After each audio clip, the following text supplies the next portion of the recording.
versículo 19, diz assim a palavra do Senhor. Já está aqui. Diz assim a palavra do Senhor: pelo poder de sinais e maravilhas e por meio do poder do Espírito de Deus, assim, desde Jerusalém e arredores até o Ilírico, proclamei plenamente o Evangelho de Cristo. Proclamei plenamente o Evangelho de Cristo. Como eu falei, a gente está fazendo essa série de mensagens, marcas do ministério autêntico, e só em respeito aos irmãos que não acompanharam as primeiras mensagens. Na primeira mensagem nós falamos que a primeira marca do evangelho autêntico é que ele reconhece e estimula o ministério de todos na igreja. Não é uma igreja focada em ungidões, não é uma igreja focada em uma casta sacerdotal, não, mas é um ministério que foca em todos, no ministério de todos, não é, pastor Elias? Ministério de todos. Essa é a primeira marca de um ministério autêntico. Na segunda mensagem nós falamos sobre outra marca do ministério autêntico, que é franqueza e ousadia. O ministério autêntico, ele será franco, ele será ousado, porque ele trabalha em cima de conserto, ele trabalha em cima de renovação, ele trabalha em cima de edificação. E não tem como você edificar se a gente não se arrebentar por dentro através do Espírito Santo. Na terceira mensagem nós falamos sobre que a igreja, que o ministério autêntico, ele tem foco nas nossas vidas, individualmente, e não só isso, mas também na igreja como um todo. E hoje, nessa quarta e última mensagem da série, nós vamos falar sobre mais uma marca extremamente importante, que é que todo o ministério autêntico, ele é balizado, ele é representado, ele é validado por sinais e maravilhas. Queridos, sinais e maravilhas, quando a gente fala isso, já teve gente aí talvez se arrepiando. O que o pastor vai falar sobre esse negócio aí? Mas sinais e maravilhas são coisas extremamente importantes, que devem acontecer onde há um ministério do evangelho sendo pregado, e principalmente quando você tem um evangelho como o evangelho de Paulo, que estava sendo pregado onde ninguém conhecia, como nós vimos na terceira mensagem, como foi falado aqui, que o ministério do apóstolo Paulo tinha foco, e o foco dele era nos gentios, e aonde as pessoas não conheciam Jesus. Ele não estava preocupado com multidões, ele estava preocupado em pregar para pessoas que ainda não conheciam. E a gente viu lá no versículo 20, né? Sempre fiz questão de pregar o evangelho onde Cristo, vamos ler juntos, eu quero ouvir vocês,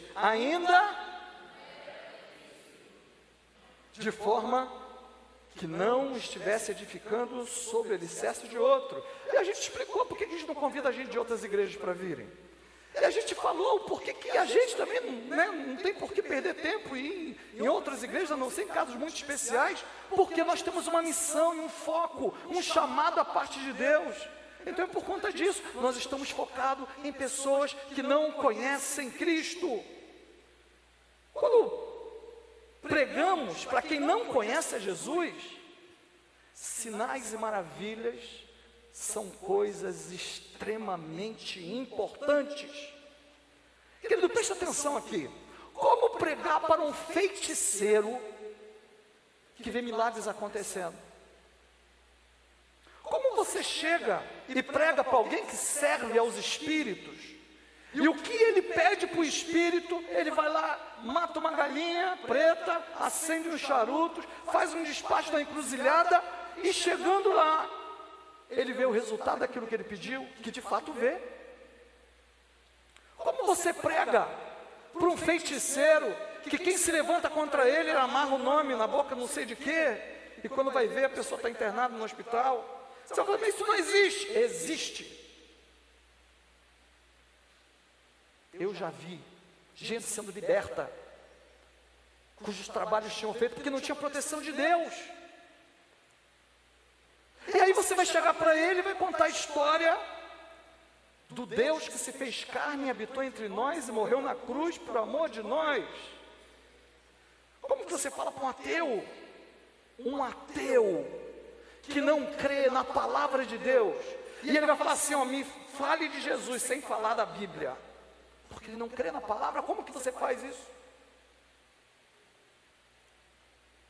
As pessoas, querido, precisam ver o poder de Deus sendo manifesto. Aliás, mesmo nós que conhecemos, às vezes, precisamos contar com o favor de Deus e com o poder de Deus na nossa vida, para que a gente tenha chacoalhado a nossa fé, para que a gente tenha nossas estruturas sendo abaladas, de maneira que a gente acorde para a vida.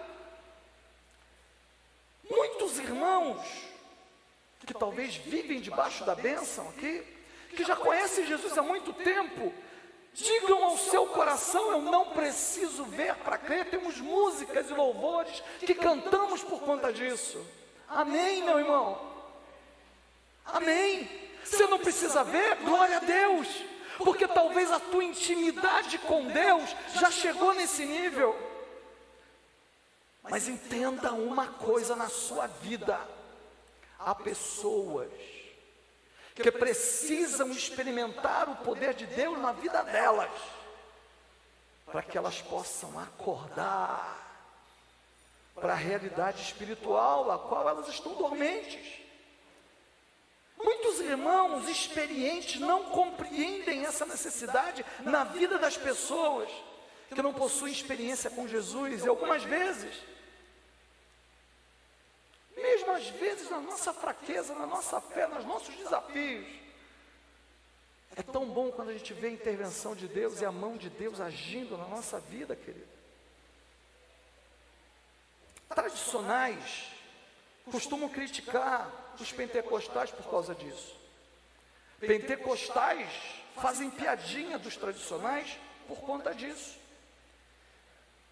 Porque um vai dizer que tudo é poder de Deus, e o outro vai dizer que você precisa focar, é energia sua, é trabalho seu. Quando na verdade, o que nós precisamos é de equilíbrio. Nem tudo é pelo poder de Deus, mas nem tudo é só na sua força, meu irmão. Nem tudo é só no seu esforço. Nem tudo é o seu empenho e a sua preparação.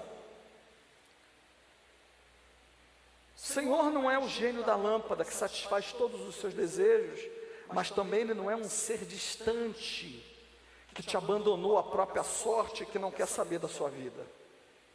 Saber disso, ter este equilíbrio na nossa vida é algo extremamente importante. Independente da maneira como você crê a respeito disso, certamente uma das marcas do ministério autêntico é sinais e maravilhas. Foi com o poder de sinais e maravilhas, por exemplo, que Moisés tirou o povo do Egito, abriu o mar, vieram as pragas e ele tirou com mão, e o tempo todo você vê o texto bíblico falando, tirou com mão forte. E mesmo vendo todo aquele poder sendo derramado, o povo ainda assim, muitos no meio do povo, endureciam o coração. Querido, foi com a operação de sinais e maravilhas que Elias destruiu os adoradores de Baal em Israel, fazendo fogo cair do céu e consumir o holocausto. Então, são operações de milagres e maravilhas que muitas vezes causam avanço do ministério, causam avanço da palavra de Deus. Foi por causa dos sinais e maravilhas de Jesus que muitos se aproximaram de Jesus. Um caso mesmo que a Bíblia diz claramente foi Nicodemos. Você pega João capítulo 3, versículos 1 e 2, fala assim: havia um fariseu chamado Nicodemos, uma autoridade entre os judeus. Ele veio a Jesus à noite e disse, vamos ler juntos, com empolgação, hein? Vamos ler juntos. Mestre,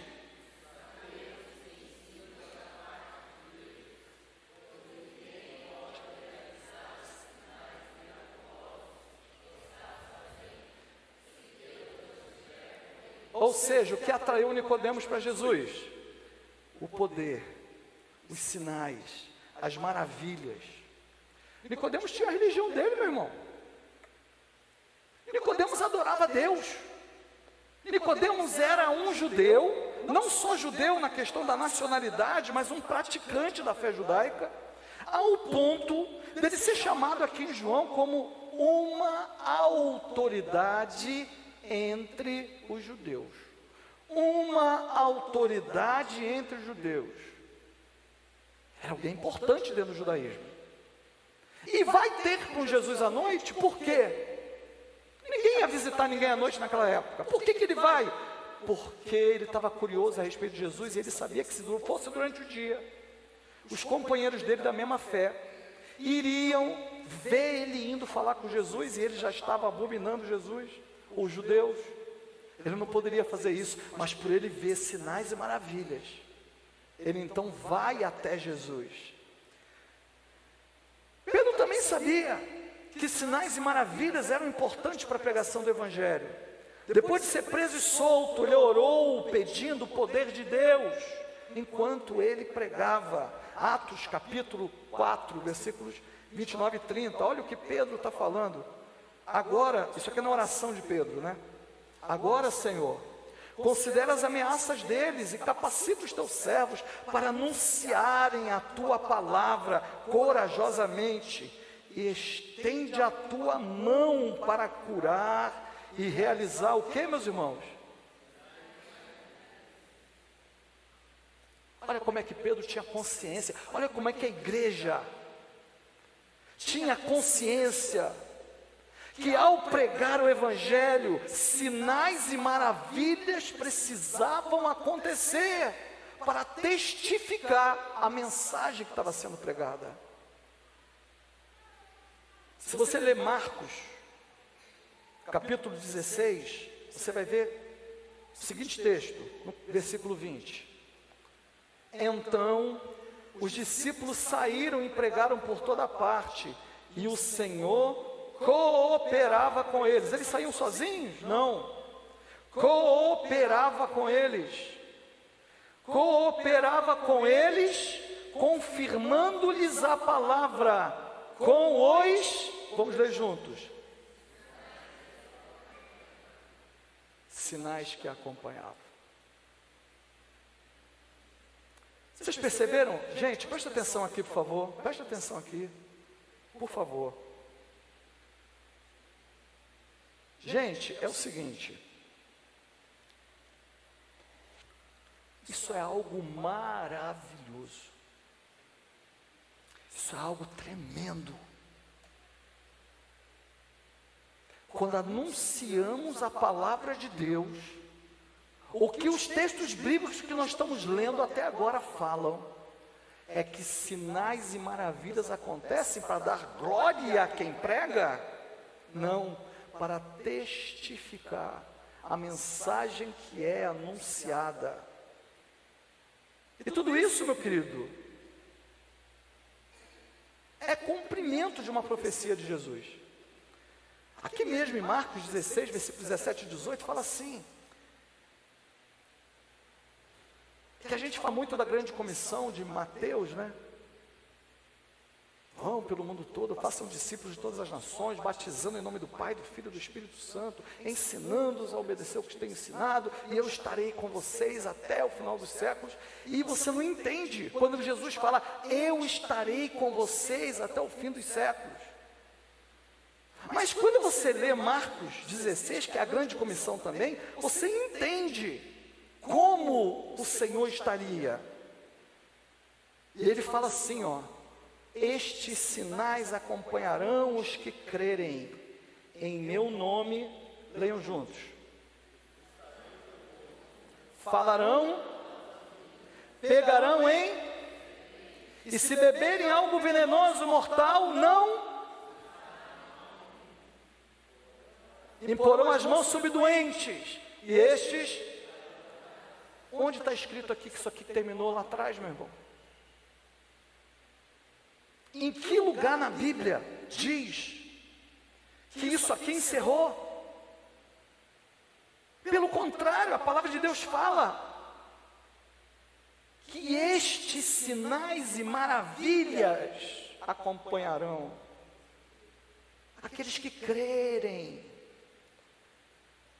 Então, sinais e maravilhas, queridos, não são algo que tem a ver com teologia de quem quer que seja tradicional ou pentecostal. Sinais e maravilhas têm a ver com a fé e são uma marca do ministério autêntico, onde a palavra de Deus é anunciada. O Senhor coopera com intervenção divina. Pessoas são libertas, pessoas são curadas. Quem não podia ter filho, tem filho. Ah, mas vai acontecer com todo mundo mesmo, que não interessa para quem vai acontecer. Eu estou dizendo que vai acontecer. Essa igreja, vocês têm um pastor que crê nisso. Quantas vezes eu vou fazer uma visita para alguém? Essa semana fomos fazer uma visita. E alguém fala, é grave. Mas aí, quando você ora, se Deus vai fazer ou não, isso é questão com o Senhor. Mas nós precisamos crer. Eu não entrego a alma de ninguém. Pode estar acamado o médico falando das últimas. Eu sempre vou orar pela cura, sempre. Ah, mas se não curar, Deus é Deus, meu filho, é Ele que decide, não sou eu. Porque se eu não orar, e se você, meu irmão, não orar, para que aconteça milagres na sua vida, nunca vai acontecer absolutamente nada. Quem aqui já experimentou milagres do Senhor? Levanta a mão. De verdade, quando você está falando isso? Ou você está levantando só para apoiar o que eu estou dizendo? Será que se eu chamasse você aqui para falar e testemunhar a respeito do que Deus tem feito na sua vida, você teria algo para contar? Levanta a sua mão, deixa eu ver. Olha aí quantos irmãos.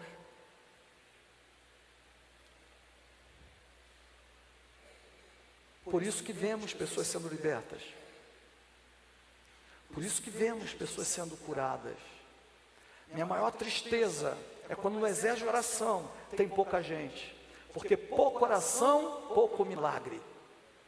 Pouca oração, pouca intervenção de Deus.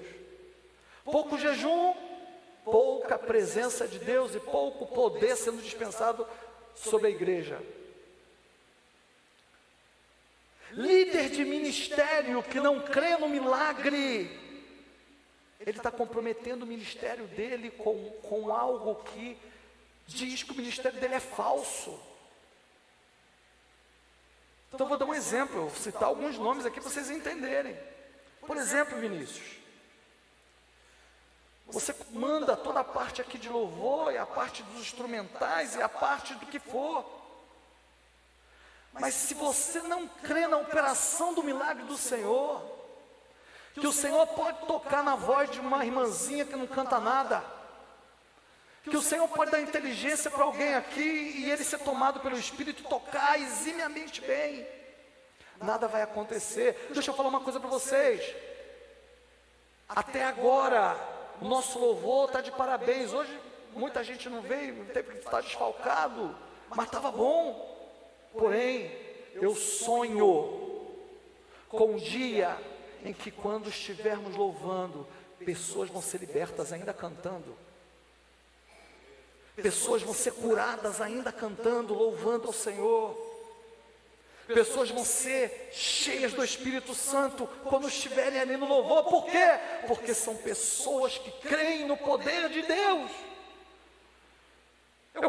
Quando os irmãos estão aí na recepção, os irmãos têm que entender que vocês são agentes do milagre do Senhor. E quando alguém entra, está carregada.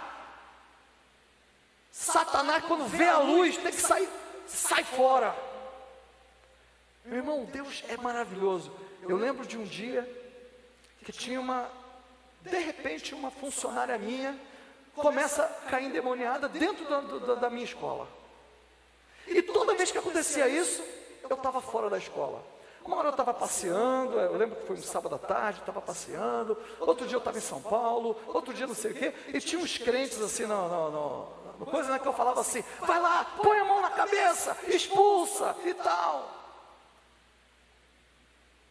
Até um dia que ela caiu quando eu estava lá.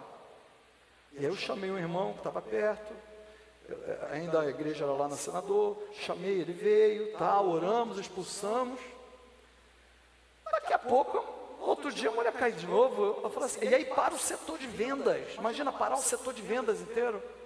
E eu percebi uma estratégia de Satanás para acabar com a minha matrícula, né? Aí eu conversei com a menina e percebi nela que ela não queria saber de Cristo. E a palavra de Deus fala que você não tem que expulsar demônios de quem não quer saber de Cristo, porque senão os espíritos andam em lugares desertos, voltam com 7 piores, e o segundo estado da pessoa é pior do que aquele primeiro. Isso foi o próprio Jesus que falou, não sou eu que estou falando. Aí eu fiz a seguinte oração: Senhor, coloca muralhas de fogo em volta dessa empresa, porque essa empresa é tua, eu consagrei ela ao Senhor, de modo que quando ela entrar, todos os demônios fiquem lá fora. Eu não quero saber deles aqui dentro. E que um dia o Senhor possa libertar essa mulher de uma vez por todas. Pergunta se ela manifestou mais alguma vez. Nunca mais. Nunca mais atrapalhou as vendas. Por quê, querido? Oração. Pastor, uma oração louca dessa, meu querido, você precisa ter ousadia. Você precisa ter fé quando você está orando. Você precisa crer no poder de Deus. Se você não crê, vai lá na Internews amanhã e eu levo para você. Tem funcionários até hoje lá que viram o que aconteceu. Lembro quando Saíde, esse que estava aqui na bateria, 60 dias de vida, desenganado pelos médicos, entrou na UTI, tinha ficado uma semana no hospital, foi piorando, no final aquele bebê de 60 dias estava convulsionando, pegaram ele e levaram para a UTI. A gente estava orando? Estava orando, aquela oraçãozinha água com açúcar, Senhor, faz conforme a tua vontade. A gente fala faz conforme a sua vontade quando o calo não está apertando, né? E aí de repente eu chego para render Sejane no hospital, aí chega lá no hospital, cadê a cama do meu filho? Estava vazia. Eu falei, meu Deus, o que aconteceu aqui? Daqui a pouco, lá na Santa Elisa, chega a Sejane descabelada, chorando, porque tinham pego ele às pressas e levado para a UTI. Naquele dia, porque a médica falou assim, ó, vocês não podem ficar aqui dentro, vão para casa, estejam aqui, tal horário, que eu vou conversar com vocês sobre o caso dele. O que eu entendi? Vai desenganar meu filho, porque estavam fazendo de tudo, não achavam que ele tinha. Fizeram até aquele líquido da espinha, para poder, não tinha mais lugar para furar ele, furavam ele na cabeça. Aí, eu falei, vamos embora. Naquele momento nós oramos, quando chegamos em casa, foi uma oração. E a oração da Sejane foi uma oração que qualquer um ficava escandalizado, porque eu fiquei escandalizado com a oração da Sejane. Sejane falava assim, Senhor, se era para tirar ele, não me desse. E reclamava com Deus mesmo, e falava com Deus mesmo. Eu do lado de cá falava assim: Senhor, perdoa ela, não sabe o que ela está falando, Senhor. Perdoa ela. Mas nós oramos. E ali nós pedimos oração para todo mundo, igrejas de tudo quanto é lugar orando, porque só Deus, porque até então estávamos confiando em quê? No plano de saúde.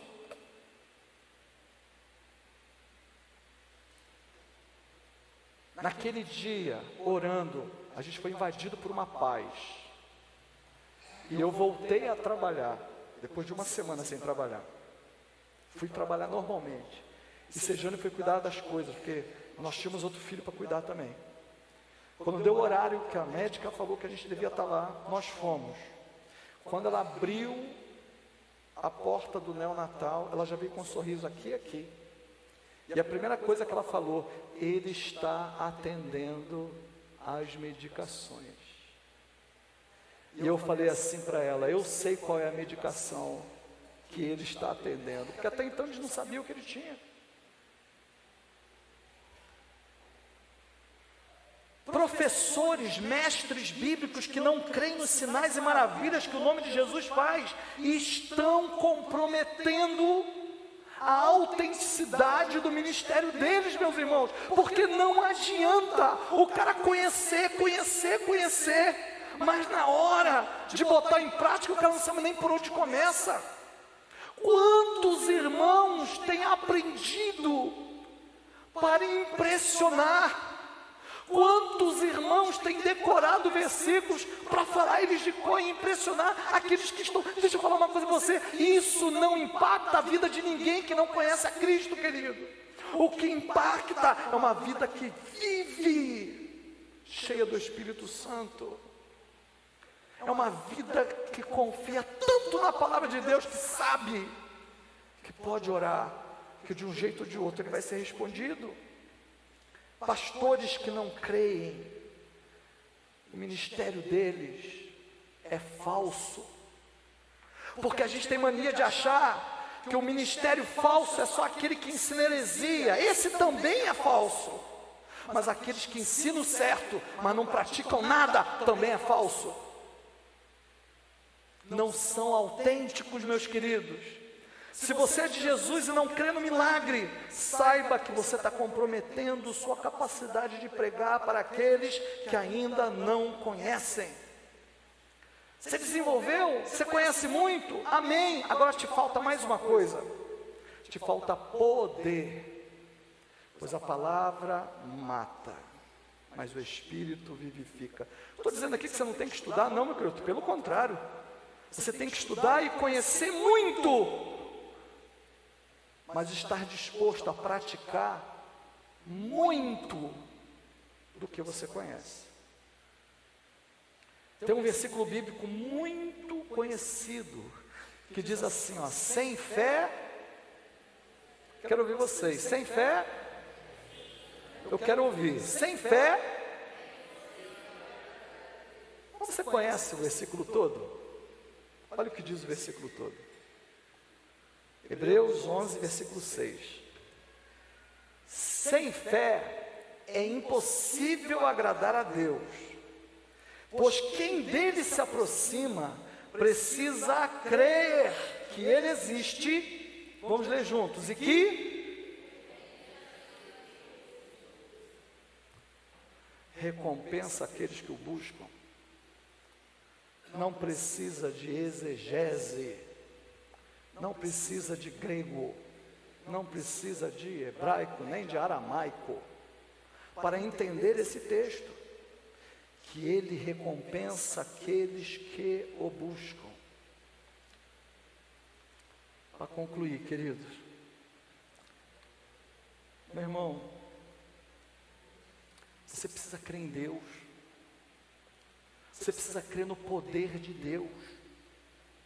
Não só porque você precisa do poder de Deus para atravessar seus desertos, enfrentar suas dificuldades, mas você precisa crer no poder de Deus também, porque a operação de milagres na sua vida é um farol para aqueles que não creem. Uma pessoa que está passando por uma dificuldade com o filho, quando ele passou por este mesmo problema, e o Senhor abençoou e atuou e transformou, ele tem muito mais autoridade quando ele fala. Porque ele fala de si próprio, ele não fala talvez da Bíblia, que aquela pessoa não conhece. Quando a gente diz que Jesus liberta, e nós próprios fomos libertados de tantas coisas, de tantos vícios, de tantos malefícios que tínhamos, este tem muito mais autoridade para falar para aquele que ainda não alcançou a libertação do Senhor. Quando você foi curado, meu querido, curado fisicamente, curado emocionalmente, curado das mais diversas formas, você tem o que dizer para aquele que precisa de cura. E quando você teve experiência com Deus, a tua oração, ela é muito diferente daquele que não teve. Porque muitos podem ter uma oração apenas teológica, mas nós precisamos ter uma oração que ela parte da fé, meu irmão. A fé que transforma, a fé que nos alimenta, a fé que agrada a Deus. Você precisa crer no poder de Deus para alcançar milagres, sim, milagres na sua vida. Milagres que vão mexer com a sua fé, com a fé da sua família e com a fé de todos que te conhecem. O Senhor tem prazer em fazer sinais e maravilhas no meio do povo dele. Sabe por quê? Porque ao fazer sinais e maravilhas na sua vida, você vira farol na vida daqueles que não conhecem. Jesus não é algo prático, querido, não é algo teórico. Jesus é algo que é prático na nossa vida. As pessoas que eu conheci, muitas pessoas estudando. O melhor livro que eu já li sobre neopentecostais é de um cara que era ateu. Vocês precisam ver ele citando versículo bíblico. Vocês precisam ver ele falando das coisas de Deus. Mas no meio do livro ele fala, mas eu não creio. Quero deixar isso bem claro. Eu estou colocando qual é a visão que eles têm. Sabe onde eu mais vi pessoas que conheciam a Bíblia? Na Cracolândia, quando a gente levou os adolescentes lá. Conheciam tudo, meu irmão. Conheciam tudo. Mas o que lhes faltava? Poder, prática. Eu já vi tanta gente soberba, que conhece demais a palavra de Deus, mas o Espírito Santo está impedido de agir na vida dele, por causa que ele é soberbo.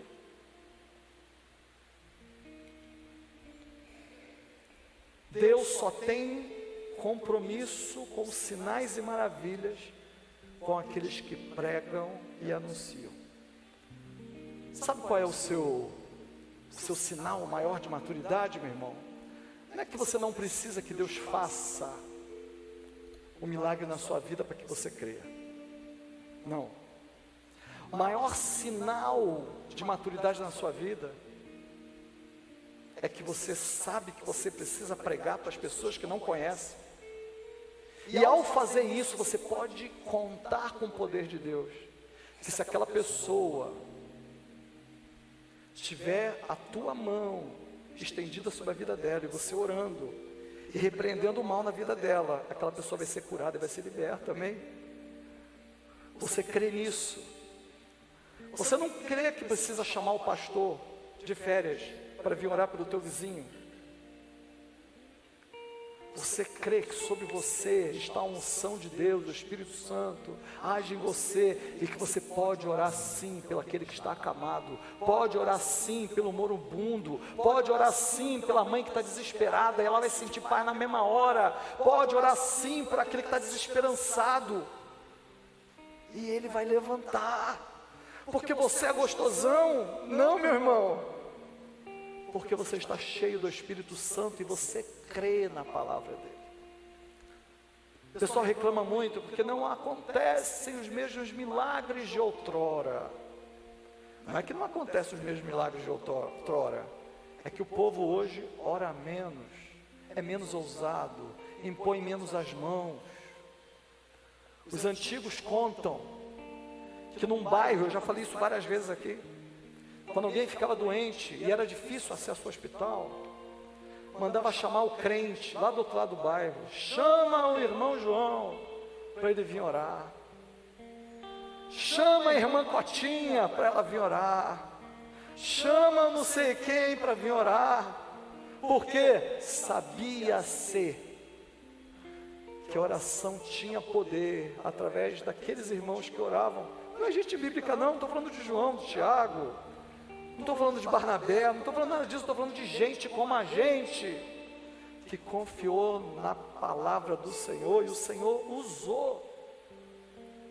Então a próxima vez que alguém chegar perto de você e falar, estou com dor de cabeça, estou com uma dor de coluna, estou com um tal problema, estou com não sei o que, posso orar por você? Estenda a tua mão e ore, faça com ousadia.